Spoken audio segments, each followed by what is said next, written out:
Hi, I'm Drew. And I'm Sam. And welcome to Drewling Samantics.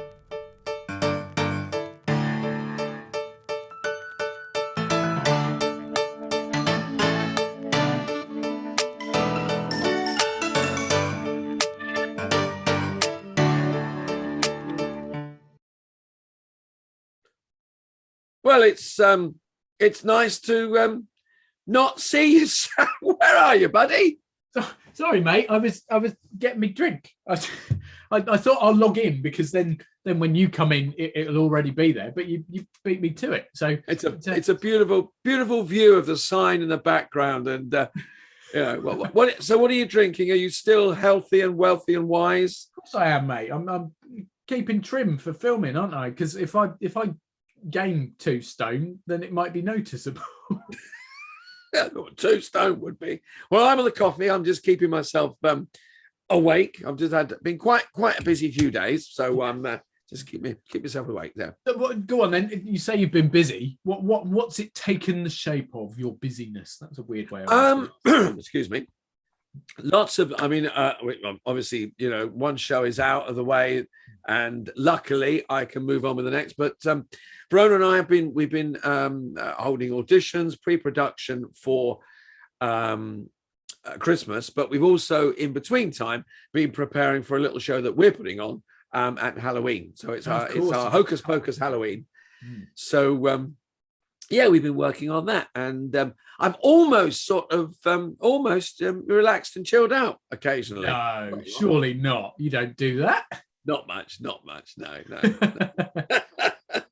Doing what, mate? Like you say, relaxed and chilled out. I only know you as working all the time and having a few beers when we get a chance. But you might. I think we've spoken about it before, but we might have mentioned it. I'm a big fantasy fan. So anything Game of Thrones, Hobbit, anything of that ilk, I love, and I get to read that sort of thing.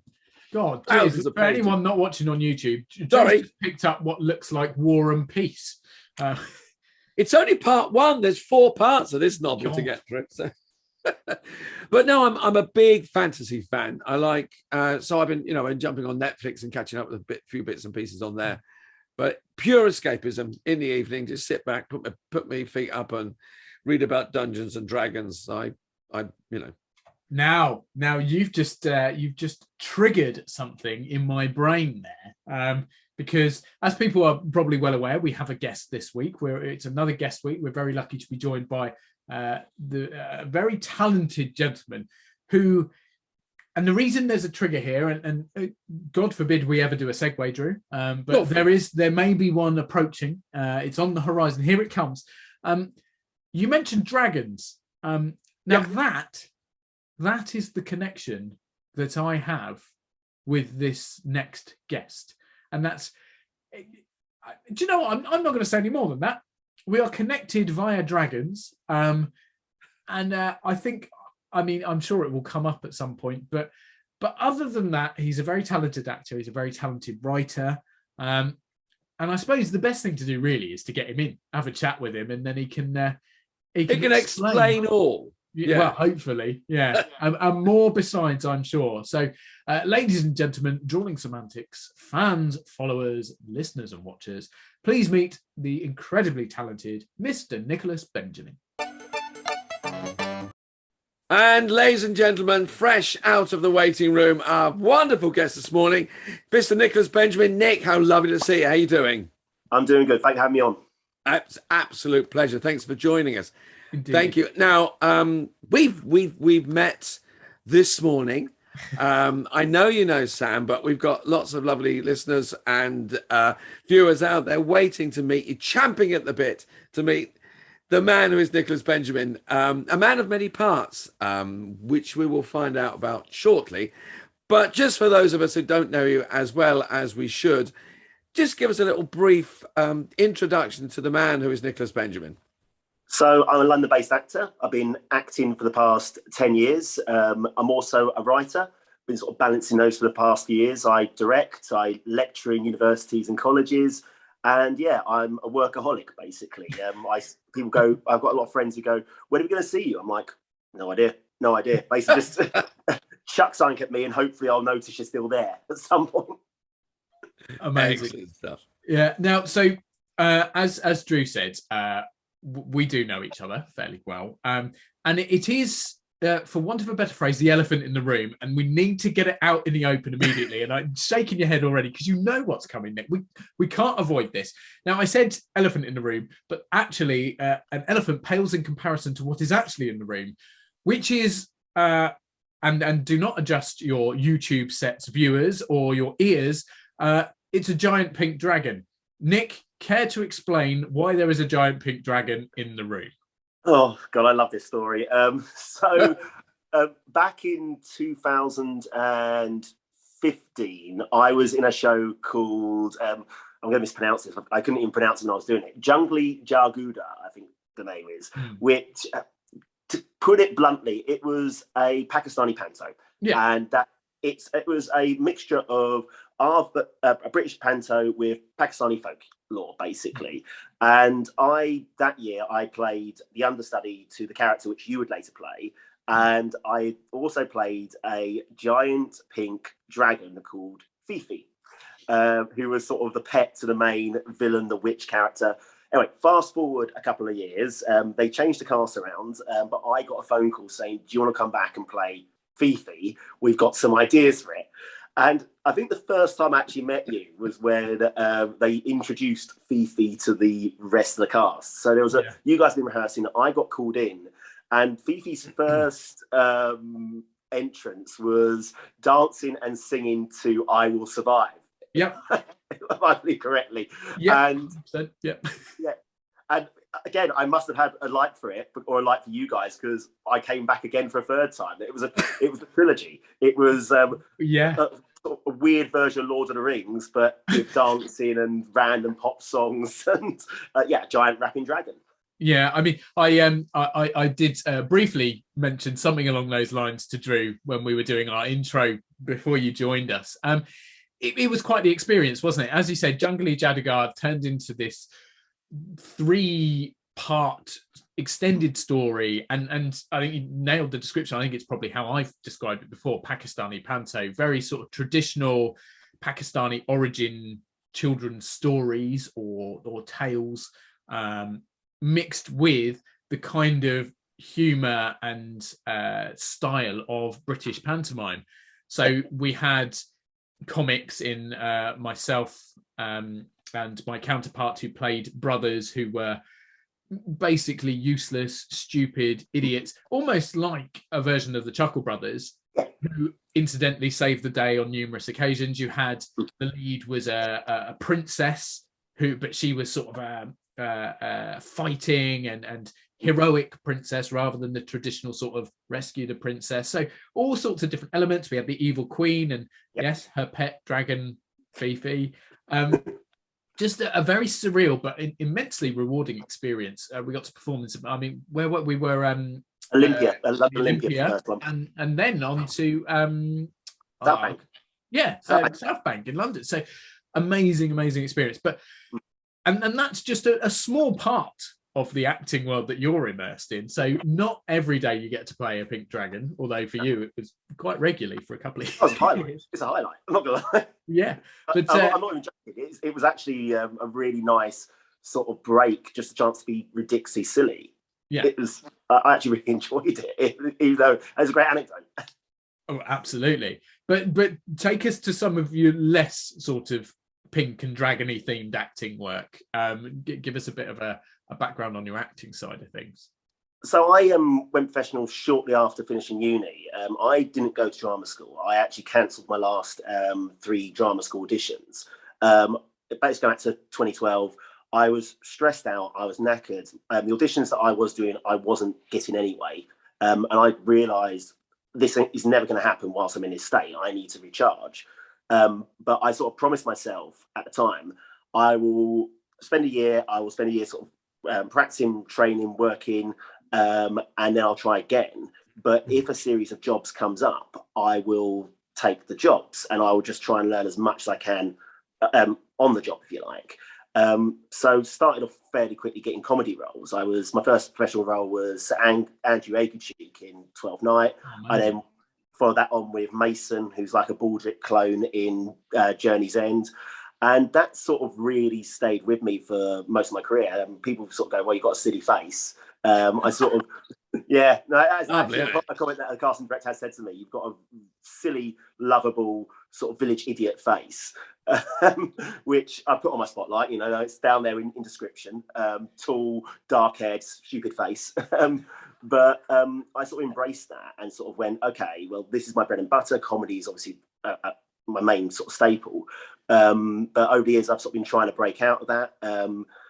Ironically, most of my sort of bigger roles have been comedy. Like back in 2020, I won the White Deer International Film Festival Best Actor Award for a role in a horror comedy that I did. I've been nominated for a few other awards for comedy roles. But I also play psychopaths quite well, apparently. So that's the bulk of my other roles: psychopaths, sort of Joker-esque characters, and comedians, basically. So there's a darker side behind that, you know, that wonderful, fresh comedy, silly little face. There's, excuse me, there's a darker side to Nicholas Benjamin then. Yeah, I mean, it fascinates me. Especially we're going to my other stuff as a writer. It's something which I've found interesting parallels. Comedy and horror are sometimes closer than what people think. And it's like, you know, this is why the Joker is such a fascinating character, is that, you know, you have a psychopath here, but at the same time, he's cracking jokes. And there's sometimes where he is hilariously funny. So, yeah, it's interesting to see from a casting perspective how close those types are. It's interesting because I just picking up from that.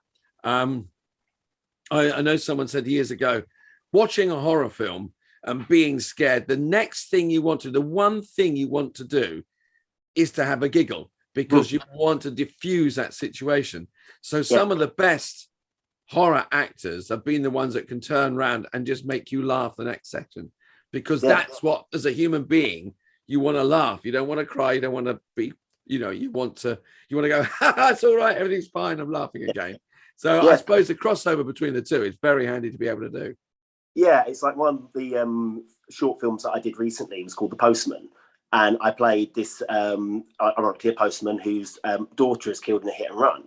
And the film is him tracking down the guy that did it. And it ends in this really horrific torture scene. I mean, the director who was behind it, shout out to Just Bonnell, who is a phenomenal young director.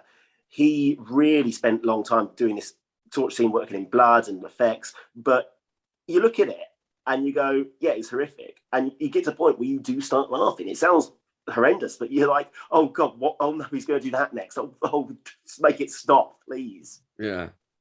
It's intriguing because a couple of weeks ago we had the amazing Johnny Hamza joined us, and he said similar sort of things in that he plays a lot of villain characters, but there is a lot of humor that sort of drives them. And particularly, as you say, playing psychopathic characters, they're beyond the point, aren't they? They've sort of crossed a line.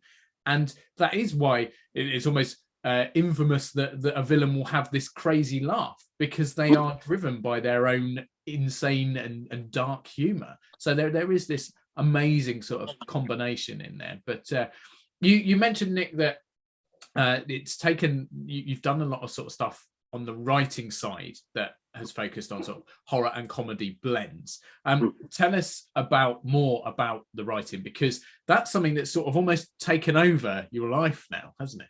Yeah, so I started writing back at uni, and I'm going to do a cross-reference to one of your previous guests here, Mr. Harry Boyd, who you had on a couple of weeks ago, I believe, or a couple of months ago. Yeah. So my very first pen play was an awful play called Letters, World War I play that I wrote at uni, and it was diabolical. I mean, there's a reason that Harry Boyd's not put it on his CV.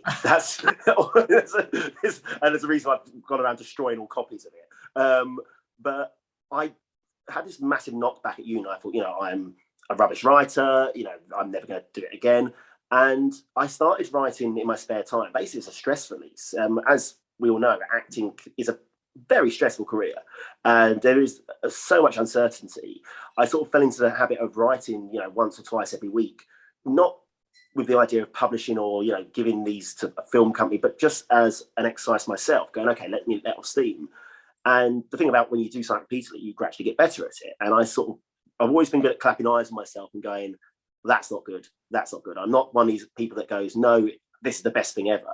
And I sort of realized most of my early work was a bit too try hard, if that makes sense. I was very pretentious when I was younger. And I'll admit that. I was, if I met my younger self, I'd probably punch him. Because it was like, writing stuff about, oh, this is so deep. And it's like, no, this is just rubbish on a page. But then fast forward to 2016, I was working with a local theatre company that gave me my first few professional credits. And they created a festival called Right Here, Right Now, which was designed to showcase writing talent. And they turned around to me and said, look, we know you've written bits and pieces in the past. We need a few extra segments for this. Do you mind writing something for us? And yeah, wrote them something, and it got to the finals, my piece. I did 2 years to them. Both my pieces got to the finals. And that sort of reawakened my love for it. But I realised that the only reason my pieces weren't winning it was due to the popular vote. And I realised that, you know, I'm never going to win in that sort of environment because I don't know the audience there. I don't know the people that are coming to watch it, the friends of the actors. So I thought, well, let's try and go off on another tangent on this. And then I started dabbling in writing showreel scenes. So that's and this blends in with the world of acting, because we've talked lots, Drew and I, and with other guests as well, about showreels and the fact that a good showreel is an actor's CV, and it's imperative. But what we've never really talked about, and kind of need to, and thank you for bringing it up, is the fact that these scenes and showreels do need to come from somewhere. Now, the majority of the time, someone's showreel will be made up of things, the previous work they've done, but a lot of the time, and some people watching or listening may not know this, is scenes are created, bespoke things for a showreel, just to be able to show off someone's talents. So this then goes into something that you've turned into one of your main focuses then. Yeah. So it was almost by accident, really. I had a friend, another really good actor friend of mine called Ryan O'Grady, who was looking for a showreel and said, I'm lacking a gangster scene here. I'm lacking a police scene. Do you mind writing something? And I was like, well, you know, I've never written anything like that before. I'll give it a go. Why not? I'm not gonna lie, it wasn't that great. And God love him, he didn't keep it in his showreel very long, but you know, it was a start.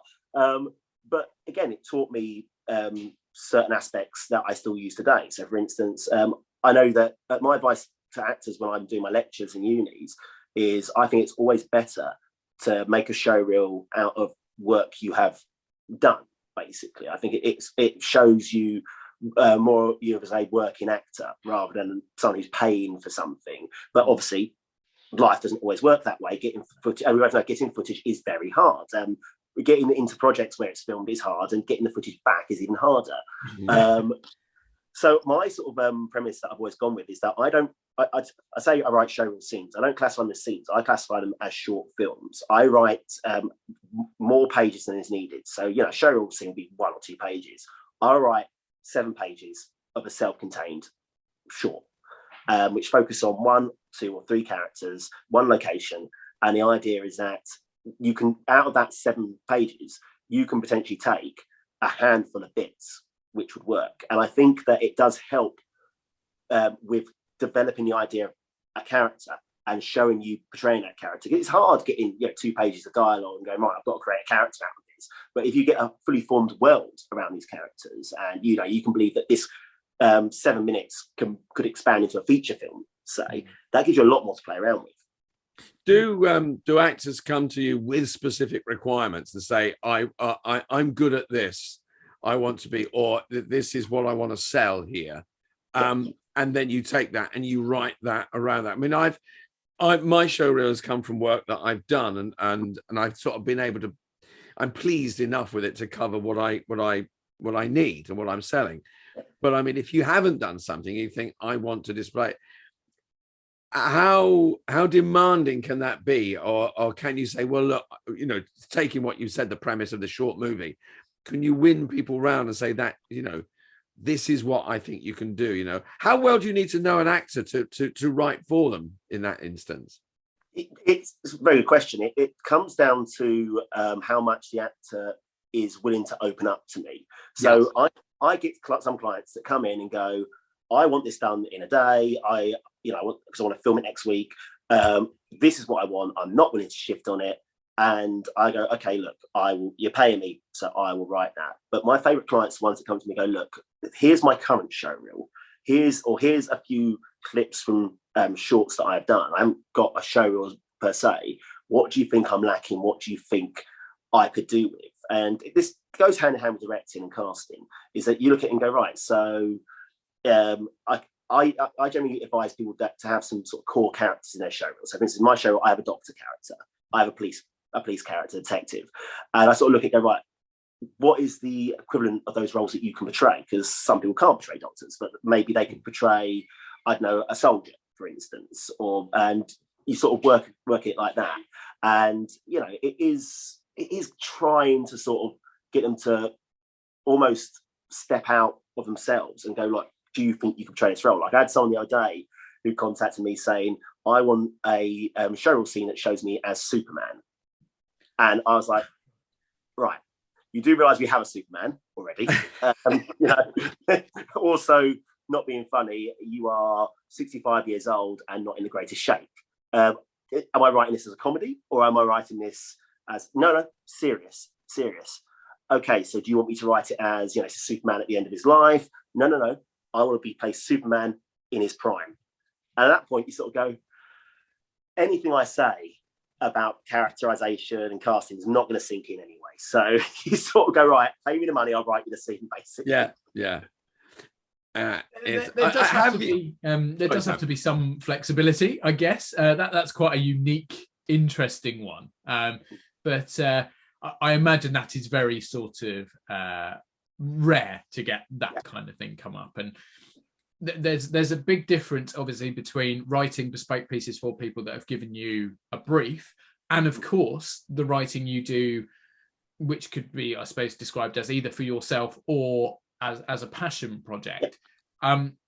So now you tend to write more theatre, more stage work, but I know you've done film scripts as well. Do you have a preference? Is there any particular sort of direction you tend to go, or is it just whatever you feel like doing at the time?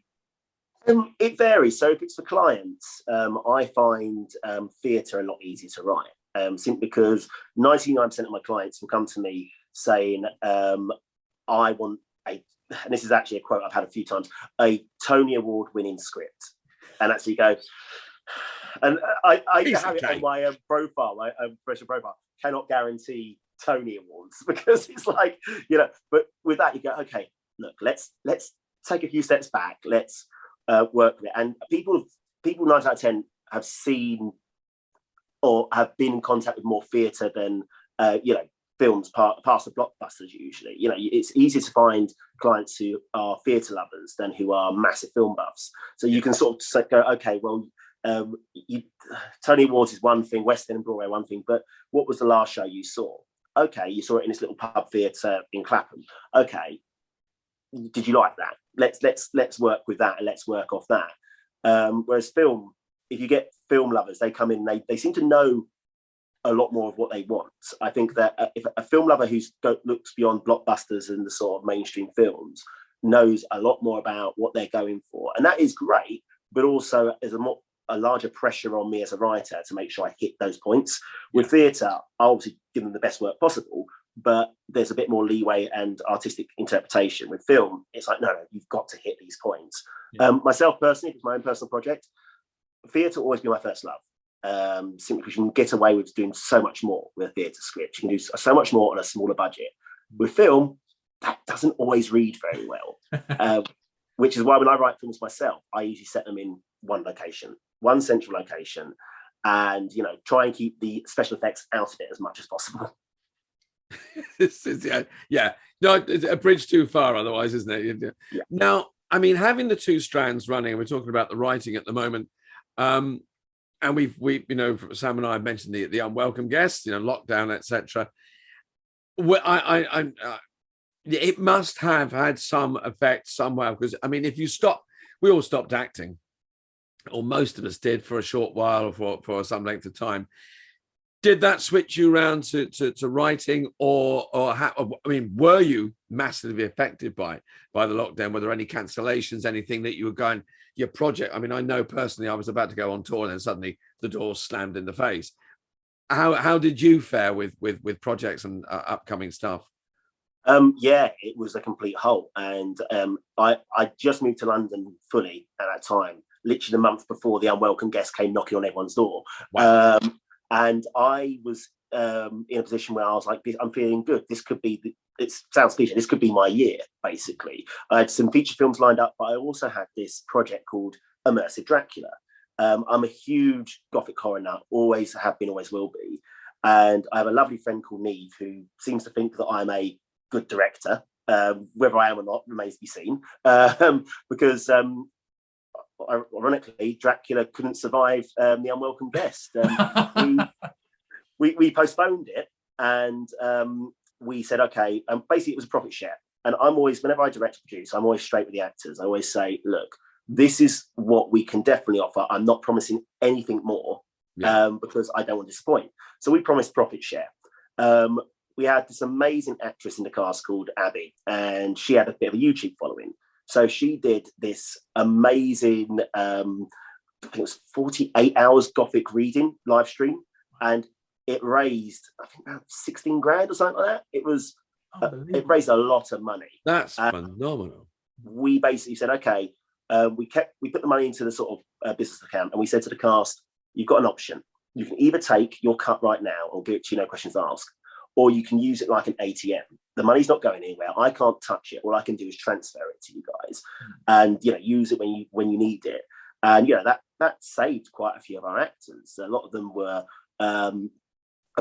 desperate for work or waiting for universal credit, or I don't think the the grant system hadn't been established yet. Because I remember going to a few virtual lectures on that and sort of going, no, acting is still a job. You're all watching Netflix, so if you didn't have actors, you wouldn't have any of that. Exactly. But then fast forward again, and we started coming out of lockdown, and they said, okay, we're gonna try and do it. And I said, okay, but let's not leave it to chance. So I had COVID myself over the Christmas period, so I was like, let's not leave it to chance. Let's get it done as soon as we possibly can. So we did a few rehearsals. The day before we were due to go up again, next lockdown, slammed us into lockdown. And I remember turning around to the rest of the actors and the producers and saying, we can't keep this going forever. Let's call it. So we sent around an email to the audience, and we said, look, we will of course give you a refund. No questions asked. We're going to give you 30 days to claim your refund. If you don't want a refund and you want to donate your money to the cast, that is more than welcome. If you don't respond within those 30 days, your money will be donated to the cast. We'll assume you want to make a donation, because that's a month, basically, more than enough time. And I'm going to say 95% of people donated their ticket money to the amazing. cast. We had one person that actually emailed me 4 months after that saying, I want my money back, to which I went, your money's gone. You had 30 days.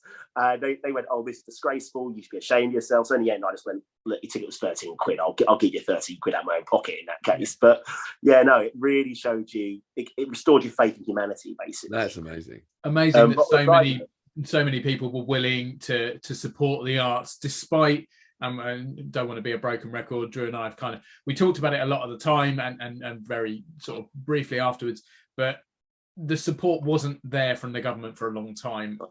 We were forgotten as an industry, and at no point have we ever suggested that we were above and beyond anyone else, and everyone needed support. But I think particularly, as you said, things like Netflix and YouTube and any other streaming service or any kind of TV or video option or audio, podcasts, radio, all that sort of stuff, it got people through lockdowns. Without those, people wouldn't have survived.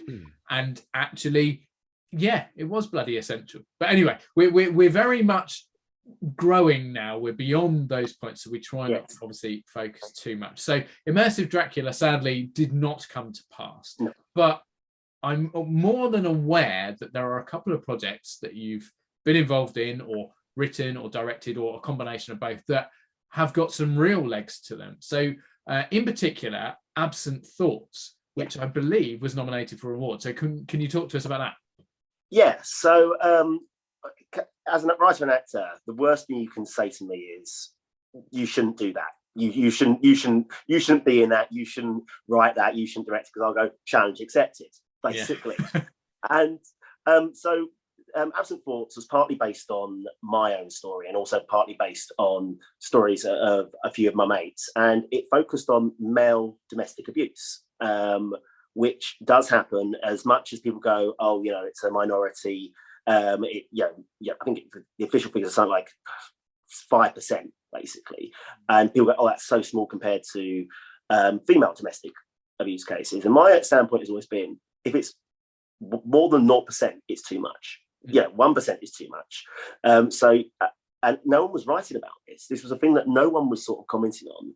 And I ended up writing this script almost as a sort of therapeutical thing, but also as a sort of going, this is something that's not been told. And actors and writers, what are we? We're storytellers. We tell stories. And what's the best story to tell? It's a story that hasn't been told. So, and yeah, there are films out there that deal with the same issues, but there was nothing out there that I'd sort of come across for the past couple of years. And yeah, I wrote the script. I was looking for a director, and this director I worked with a few years before, called Rhys Skane, sort of turned up and said, "Oh, I'd like to take this project on." And yeah, Rhys did the best job he could under the circumstances. Looking back, I wish I delayed the script. It got nominated for, I'm trying to remember the award. It got nominated for so Rhys, let me talk about this. Rhys is autistic, so he submitted to quite a few autistic film festivals, and it got nominated for a couple of awards on that circuit. I then submitted it to a handful of festivals nationally and internationally, and the response was, it feels very rushed. And there was stuff like, this is something, if you're ever making a film, listeners or viewers, sound is the most important thing in a film. You can watch the worst shot film in the world if the sound is good. You could watch Citizen Kane or Titanic, and if the sound is bad, you're not watching it for very long. And that was our problem. We filmed in a sports bar, so coming to edit the sound was a nightmare. Yeah, out of hindsight, wonderful thing. And then I remember Rhys turned around to me a couple of days later and said, "I want this project done," which, as a creative, that's a big worry. When you say, "I want a project done," you're not going to put in your best work. So I basically went round to his place and edited it myself. And I don't know the first thing about editing. I'm not an editor. So I'm amazed it got as much traction as what it did. I think it got the traction based on the performances, because the cast are amazing, and also on the subject matter. But it was one of those projects which, if I had a second chance, I'd say, let's wait on this. Let's wait on this. Will it? Is there a way of rewriting it, re-editing, shooting again? Maybe if it's a good idea, or is it something that you go, no, that was done, that's in a box, move on? Maybe. I think with this one, I think it's better to sort of move on, but not sort of put it in a box as such. Sort of go, right, let's take something from it and create something different. Yeah. I'm very much one of these people. I mean, I despise remakes. I really hate remakes. I don't think it's like the Star Wars films when they came out. I was like, I know it's sequels, but why? No. Disney are doing it now more than ever. I'm like, why are you remaking these classics? We're not asked this. We don't need it. So, I'm think. So this is what led into another script of mine, Hear Me, which, as I said to you, Sam, it was the script I got told not to write. Yeah. And what's the way to get me to do something? Go, don't do it. Yeah. So Hear Me is based on, I want to make this clear as well, this was done way before, written and put into production way before the whole Amber Heard and Johnny Depp thing surfaced, because I'm getting sick and tired of people going, oh, you're ripping off that. No, I was first. Yeah. So that deals with false rape accusations, and it's based on a couple of true stories. For respect for the people involved, I won't go into those stories too much. My response to people when they ask me is, watch the film when it comes out and you'll see, basically. And basically with this script, I had to be more careful in the domestic violence case, because now you're not just looking into an area where there's not been a lot of attention. You're looking into an area where there's a lot of anger towards that, because, and this makes my skin crawl, people go, oh, all cases where it's said that this is a false claim or a false accusation are used by the perpetrator to take away their guilt. I'm like, yeah, in some cases that is the case and it shouldn't happen. but there are still many people whose lives have been ruined by these sort of things. So that was the reason why I wanted to bring this story to light. And it was doing Absent Thoughts gave me the courage to do this, because Absent Thoughts released didn't get hated, didn't get slammed. So I was like, well, okay, people are listening. Let's move on to the next step. Amazing. Cool. I think, and it's interesting, there are so many different links. Obviously, you mentioned Harry Boyd, who you worked with before. I talked about the villainy stuff with Johnny Hansler. And also we had David Bain on, who writes musical theatre or plays based on some of the negative sides of life, some of the mental health issues and things. He talked about suicide and abuse. So I think there are more people like yourself and like Dave that are coming out here to bring these subject matters, which perhaps would normally be a bit taboo, bringing them out in the open a bit more. So it's highly important and highly commendable as well. But let's end on a slightly lighter note. It's been incredible talking to you and hearing all about the writing. Writing is something I've never really understood, but always massively appreciated. So I wouldn't know where to start. So my hat is tipped to you. But I could listen to that forever, but I know how busy you are. As you said, you are a workaholic. So we need to let you go. But before you do disappear, got a couple of minutes. Nick, give us an anecdote, a funny story, something we can leave the listeners and viewers with. Okay, so I recently wrapped on a film, and I probably shouldn't say a name, but you know what? It was one of the weirdest worst experiences of my time, so I'm going to say the name. So there's a film coming out next year called Plague Pits, which, Plague Pits, the Tortured Dead. That's not going to win any Oscars. That's not a Schindler's List or a Citizen Kane right there, a name like that. And I'm sure a large amount of your listeners will be aware of the film The Room, made by Tommy Wiseau, and obviously the biopic that came after it, Disaster Artist. It was like I was stuck in my own little version of that. So this guy who made it, a guy called Peter, he had a lot of money, and he hired this phenomenal crew, one of the best crews I've ever worked with, and spent a lot of money on gear and actually got a decent cast behind him. And I remember reading the script. The first day I turned up, I was meant to be there for 7 days. And the first day he said, "Oh, we're behind. Do you mind being a zombie in a few scenes?" And I was like, "All right, yeah, sure, why not?" And I said, "So what makeup are you wearing?" "Oh, no makeup." And it was like these Halloween masks that he made us wear, these really bad masks. I'm like, seriously, where's the real mask? And he went, "That's it." So I was like, okay, just make the best of it. And I was a zombie for 3 days in the end before we even shot any of my stuff. And being a writer and a director, my mind was all going, how can you make these work? How can you make these work? So I suggested to him on multiple occasions, look, the masks aren't that great. Why don't you write it into the script that the masks are just that? They're a mask. And what's scary is what's underneath it. So you have a scene where one character has been attacked. He pulls off this mask and it's revealed to be this possessed demonic creature underneath.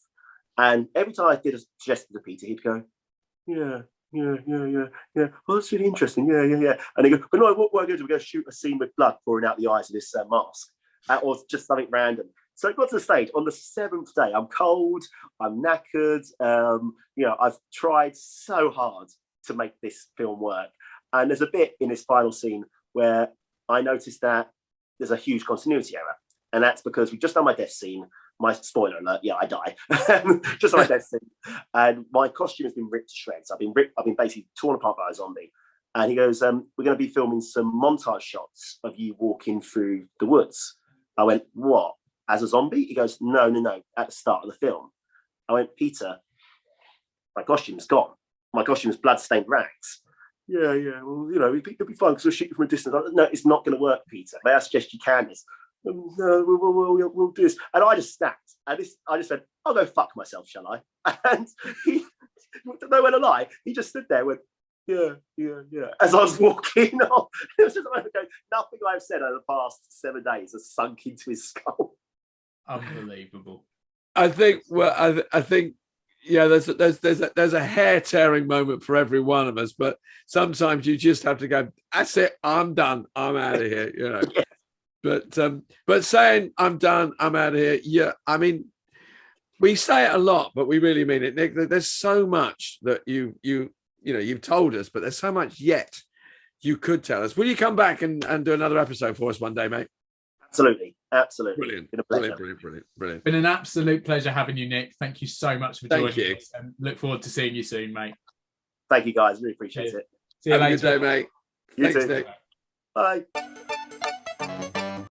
Well, Sam, I mean, we say it every time, but another great guest. And who would have known that Fifi the Pink Dragon would turn out to have so many skills and sides to her career? I mean, he's a fascinating guy.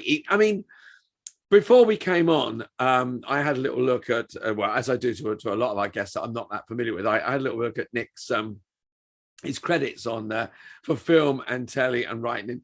The man he's not an alcoholic; he's a machine. Yeah. He never stops. Yeah. And I mean, again, and something else we say is his passion and his knowledge and the way he's applied his skills. I think it shows what a skilled professional he is. Yeah, no, absolutely. I am going to draw the attention to the fact you said alcoholic when you meant workaholic, because that made me smile. Oh, I was going to let it go, but I thought, no, you don't deserve that. Workaholic is what Nick, apologies, Nick. But I would not let an opportunity go where I can embarrass you. But yes, no, I've worked with a lot of people who work a lot. That's a weird way of phrasing that. And we say it to a lot of our guests that come on, actually, that we marvel at the fact that they find time to be able to chat to us. But Nick, literally, I swear he works 25 hours a day, 8 days a week. The man is insane. And what he didn't say is that actually, if you were to look him up, if you look Nicholas Benjamin up, he does a lot of work. But it might look slightly less than what we're alluding to, because when he writes under a pen name. So he is Alexander Wright, which I don't think he mentioned at any point. So he didn't. If you then Google Alexander Wright and look at what he's done, that's Nick as well. It's insane, the combination of how much he gets involved in. And as you say, the different levels of skills, whether it's directing, acting, writing, or being an imaginary pink dragon. It just, very, very talented guy. Wonderful to chat to. And quite some stories on him as well. So I think so. I think we've smashed it out of the park again, mate. We've had yet another brilliant guest. There we go. And I'm gonna segue a little bit here, because we've had a guest on this morning. We met Nick, who is working extraordinarily hard. Now it's your turn now to kick off and be non-stop, because you're about to go off on tour, aren't you? I am, yes. Where you go? Yeah. So next week, so literally days away, I am off again on another educational tour. Really looking forward to it. Working with our good friend of the podcast, Mr. Callan Durrant, again for his wonderful company Reflex Theatre, with some very talented actors. So away for quite some time, but I am going to make you a promise, Mr. Fettis. I will still be podcasting. I may be away. The background may be different. I may not have my sign. Who knows? I might have. Do you remember the magical Narnia wardrobe? Oh, the Narnia wardrobe. Yes, that and I was in appearances. I was in a corridor, so it may well. Apologies if anyone can hear that. Just for some reason, my watch is listening to me and shouting. What a weird ending! You're accusing people of being alcoholics, and my watch is arguing with me. It doesn't ever stay the same with Drewling Samantics. Will you go away? I don't know what it's doing. Anyway, yes, I am off on tour. I won't be probably podcasting from the studio, but I promise I will continue podcasting. And now for you, you've just finished your play. Last week, wasn't it? Last week, yeah. Yes, but that must mean that you've got weeks of doing nothing now, chilling out. You had last week, you were doing just the odd sort of 16-hour day, pre-production for Halloween, Christmas, a few auditions, rehearsals, writing. Nothing to do, mate. Absolutely nothing. I'll just be kicking back, cheeky devil. Yeah, I don't know. But I tell you what, mate, we'll still make time, as we've said. Yeah, we'll still get it out, and we will continue to bring brilliantly talented guests and much argument of us, I guess. Is probably the way to summarize it. So, but in which case, mate, have a cracking week doing nothing but doing lots. And you. I'll see you next time. Enjoy a change of scenery, mate. Enjoy. Will do, mate. Thank you so much. Everyone else, see you later on. Thanks for joining us. Have a great week. Cheers. Bye-bye, everyone.